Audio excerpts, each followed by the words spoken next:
მსოფლიო ყურადღება მალე კაპიტოლიუმის შენობისკენ იქნება მიმართული, რომელშიც ამერიკის შეერთებული შტატების 47-მე პრეზიდენტის ინაუგურაცია გაიმართება.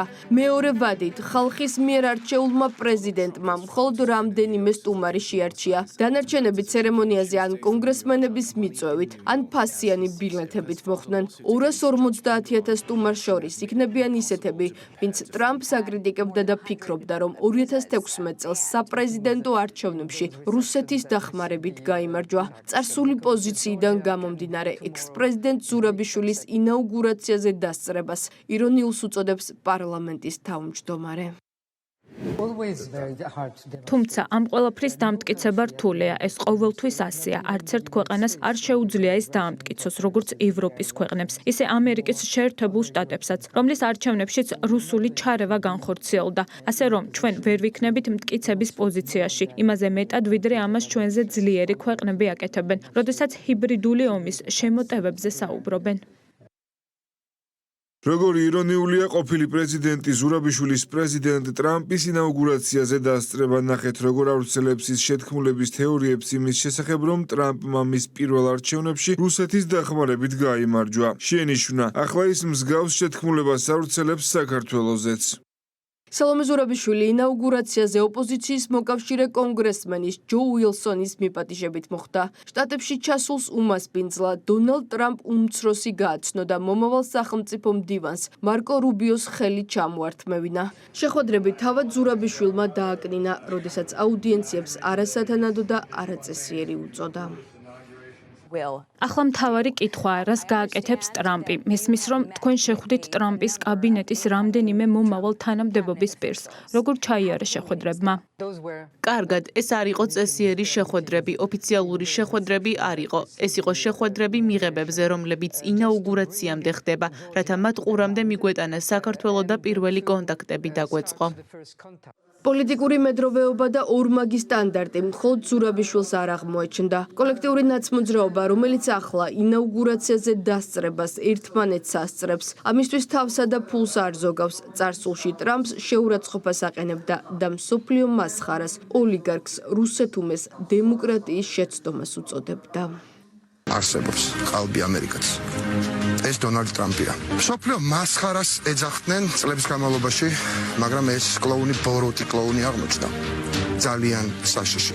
მაინც რაღაც ოლიგარქიული ინსტინქტები ტრამპს არ პირად ურთიერთობებზე მაღლა დააყენა თავის პირად ინტერესები, იმიტომ რომ ასეთი არის ოლიგარქის ბუნება. ჩემი ქვეყანა არასდროს ყოფილა ისეთი რუსული, როგორც ტრამპის დროს. ყველაზე სუსტი პრეზიდენტი ამ მხრივ, რუსეთთან ყველაზე უფრო კარგ ურთიერთობებში მყოფი, საქართველოს პრაქტიკულად რუსეთისთვის გადამცემი პრეზიდენტი უკვე შეიცვალა ამერიკის შეერთებულ შტატებში, ბაიდენია პრეზიდენტი. ის რაც გააკეთა პუტინთან ძალიან ახლო ურთიერთობაში მყოფმა ამერიკის პრეზიდენტმა არ უკადრია ამ ქვეყნის არც ერთის სახელმწიფოს მეტაურს საუკუნეების განმავლობაში. დემოკრატიული სამყაროს წინააღმდეგ ომში ტრამპი პუტინის უზარმაზარი გამარჯვება იყო.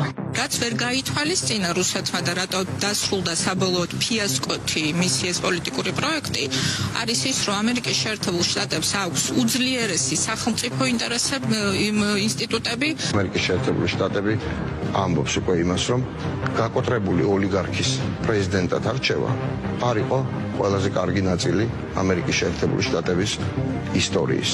დაუჯერებელია, თუმცა ფაქტია, ადამიანები, ვინც ხალხის მიერ არჩეულ ამერიკის 47-მე პრეზიდენტს რუსულ პროექტს უწოდებდნენ, დღეს ტრამპისთვის თავის მოწონებას და მასთან დაახლოებას ცდილობენ. ყველა მისის რივალიშვილი აფინანსებდა ტრამპს, აფინანსებდა მისი სიძის მეშვეობით, კუშნერის მეშვეობით, ამაზე აუცილებლად იქნება გამოძიება ახლა ამერიკაში. ერთი წამით ახლა ძალიან მაინტერესებს. ბატონ მიშა, აქ ამ ტექსტიდან ჩანს, რომ ტრამპი არის რუსული პროექტი. ასე გამოდის, იმიტომ რომ გვეუბნებიან, რომ ეხმარებოდა რუსული გავლენის ტიპები, რუსული ფულით, რუსული დეზინფორმაციული ხერხებით ეხმარებიან ტრამპს. აქ ყოველთვის ნიშანი არ უნდა დავსვათ, ბოლო არ უნდა გავბედოთ და არ უნდა ვთქვათ, რომ რუსული პროექტი იყო, ამერიკის პრეზიდენტი 4 წლის განმავლობაში, ვინც მართავდა ამერიკას, იყო რუსული პროექტი. ზუსტად იგივე პოლიტიკოსები, ქართველი თუ უცხოელი, იგივე ჟურნალისტები, იგივე NGO-ები, იგივე გულწრფელი ადამიანები დღეს შესციცინებენ ტრამპს და იმავე დამაჯერებელი ტონით ჭორაობენ, რომ საქართველოს საპარლამენტო არჩევნებში რუსეთი ჩაერია. რატომ შეიცვალეს რიტორიკა პოლიტიკური ინტერესების შესაბამისად, მიუხედავად იმისა, რომ პაატა მანჯგალაძეს მისი კოლეგის სერგო ჩიხლაძის წარსული პოზიცია ვაჩვენეთ. მაინც არაფრით აღიარა, რომ სტრატეგია აღმაშენებლიდან ვინმე ტრამპზე ცუდს ამბობდა. გახარიას პარტიაში კი პოზიცია შეცვლილ კოლეგებს პოლიტიკური ბეცები უწოდეს. Არდაუშვათ ხელისუფლებაში ოდიოზური და გაუწონასწორებელი პიროვნებები, როგორც სამწუხაროდ ბატონი ტრამპი აქვს. არცეთ და ვერცეთ განცხადებას ვერ ნახავ. სტრატეგია აღმაშენებელი ტრამპთან დაკავშირებით რაიმე ნეგატიურ განცხადებას აკეთებდა. მე მგონი არასორი ადრესატი ყავთ, ჩვენ ვართ თანმიმდევრული ყოველთვის სტრატეგია აღმაშენებელი. თუ ვინმე ესეთ შეფასება გააკეთა და ეხლა პოზიცია შეცვალა, ეს მხოლოდ არა თანმიმდევრულობაზე და ცოტა პოლიტიკურ სიბეცესაც მივხვდით. კოლექტიური ნაცმოძრაობის შეცვლილი რიტორიკა გასაკვირი არ არის მმართველი გუნდისთვის. სახელმწიფო პარტიაში ამბობენ, რომ რადიკალები ყოველთვის საკუთარი პოლიტიკური მიზნების შესაბამისად მოქმედებენ. ტრამპს ეძახდნენ რუსულ პროექტს გახსოვთ ალბათ. ხა დღეს მათ რამდენი ვაზელინიც უნდა შეიძინონ და სხვა რამე არ იფიქროთ.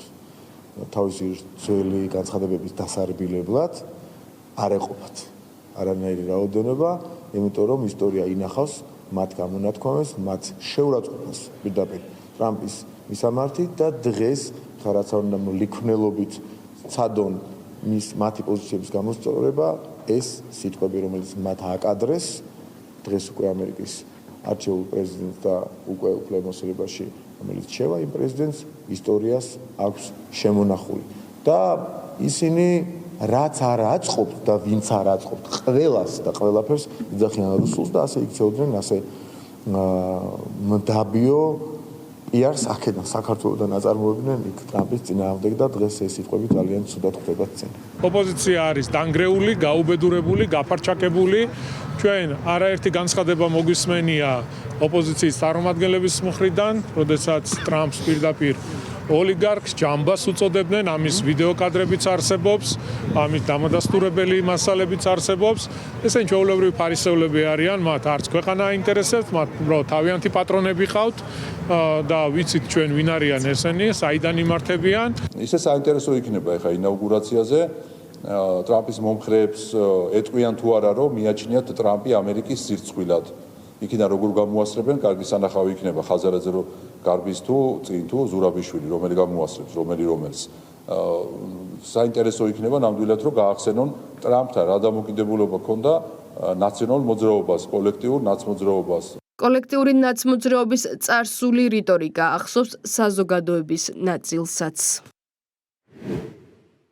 ბაიდენი რასაც ამბობდა და აკეთებდა, ტრამპი ყველაფერს სრულად საპირისპიროს ამბობს და აპირებს. ცოტა ის ადამიანები ცოტა ხნის წინ რომ ბაიდენის ყველა სიტყვას და მთლიანად მსოფლმხედველობას უპირობოდ იწონებდნენ და დღეს უკვე ტრამპის ნატერფალს ეძებენ საკოცნილად, ტრამპის მოტყუებას ცდილობენ თუ ჩვენსას. უხერხულობას რომ არ გრძნობენ ფაქტია, ბაიდენი და ტრამპი ორივე როგორ მოგწონთო. ბილეთების ყიდვამდე ძველი სტატუსები მაინც წაგაშალათ თუ ნამუსი, ჭკა და ყველაფერი მოსულა.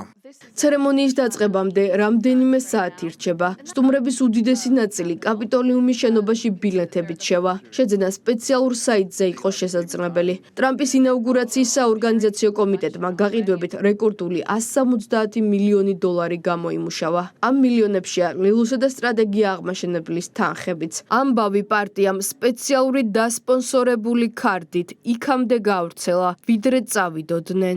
პარტიის ლიდერები ცერემონიას დაესწრებიან. ზურაბიშვილის მსგავსად ხაზარაძე ჯაფარიძის მასპინძელიც ჯო უილსონი იყო. დამარცხებულ ოპოზიციონერებს, რომელიც ამერიკაში გამარჯვებულების სახელით დადიან. თან ახლავს საკუთარი ტელევიზიის TV პირველის გადამღები ჯგუფი, რომელიც მათი უმნიშვნელო შეხვედრების ავტორიტეტულ წარმატებულ აუდიენციებად წარმოჩენას ცდილობს.